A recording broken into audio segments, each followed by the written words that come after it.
So, how are you feeling today? It is Monday again, and I just want to ask you, how are you feeling?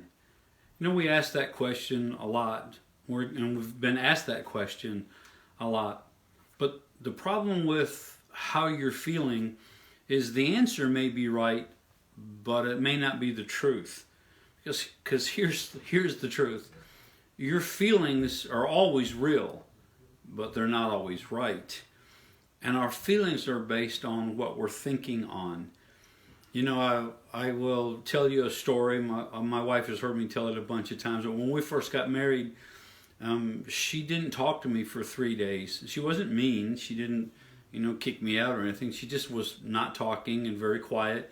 And I felt like I needed to give her some space to deal with whatever she was dealing with. By the third day, I'd had enough. So we lived in a trailer, and the hallway between the bedroom and the living room was real narrow. You literally couldn't walk side by side. You had to turn this way to get through. And she turned sideways to walk past me, and she was like taking the paint off of the wall because she didn't want to get close to me.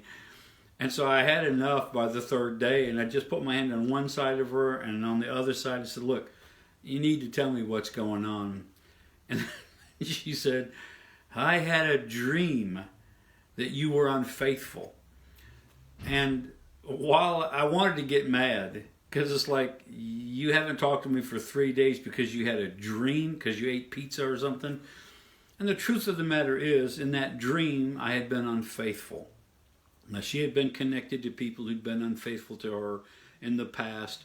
And so the dream brought up a lot of feelings, and the dream was extremely real. Have you ever had a dream where you woke up afraid, or you felt like you were falling and you woke up when you hit the ground? Those feelings are real, but they're based on a lie. They're based on something that actually didn't happen. So your feelings are real, but they're not always right.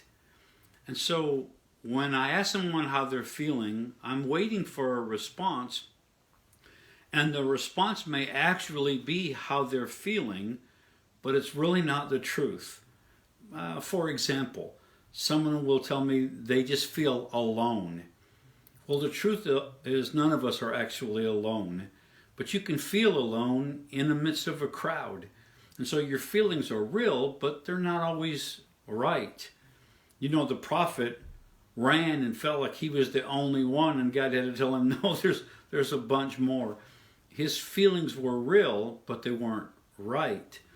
And so we have to be careful to at least be aware that our feelings may tell us something, but they may not be a truth. I had a family that came to church with us, and the policeman showed up one Thursday night and said, "Hey, does this family come to church here?" And we said, "Yeah." And they said, "Well, we need to talk to them." So I went and got the family, and I waited, because no policeman's going to talk to one of our family members without me being there to make sure we can help them walk through whatever they're needing to walk through. So I was there, and the policeman told this family, "Is your son's name?" They mentioned his name. They said yes. He said, "Well, you need to get to the hospital because he's been in a car wreck, and you need to get there." Well, they had a son who was not serving the Lord and had a really lead foot, and often was involved in drinking and things. And so they'd kind of anticipated this encounter or this phone call for a long time. So when the policeman came, they were not surprised. They drove immediately to the hospital, went to the front desk, asked the charge nurse, "Do you have our son here? His name is such and such." And she said, "Yes, he's in bed 4 or whatever." And when they got to that bed and they opened up the curtains or the door, it wasn't their son. Same name, but it was like a second cousin or something, a nephew or some kind of relation, but it wasn't their son. Now, all the way from the time of hearing the policeman's story to pulling back the curtains, they had a feeling that their son was in danger, and their son might not make it, and their son was all these things, only to get to the hospital and find out it wasn't their son. Now, I promise you, their feelings were real, but they weren't right. They were based on a mistruth. They were based on misinformation. And can I say to you, beloved, many times you have a feeling that the enemy has jumped on that is based on a mistruth, a misunderstanding, a lie. You feel like you're not enough. It's a lie, but your feelings are real. You feel like you can't make a difference, but the truth is you can. Your feelings are lying to you. And the enemy will use your feelings against you if you let him. But see, those feelings are based on what you're thinking on. And if you want to change your feelings, you have to change what you're thinking. You have to realize that the enemy is a liar. And unfortunately, I talk with a lot of Christians who seem to be able to hear the devil a lot easier than they can hear the Lord. And I can even help those individuals. If you're one of those people that seem to hear the devil so well, but have a hard time hearing the Lord, let me give you some encouragement. If he tells you to stop, you need to go because he's a liar. If he tells you you're not going to get it, you need to believe you're going to get it because he's a liar. So whatever he's telling you, do the opposite and you'll win. Again, beloved, our feelings are real, but they're not always right.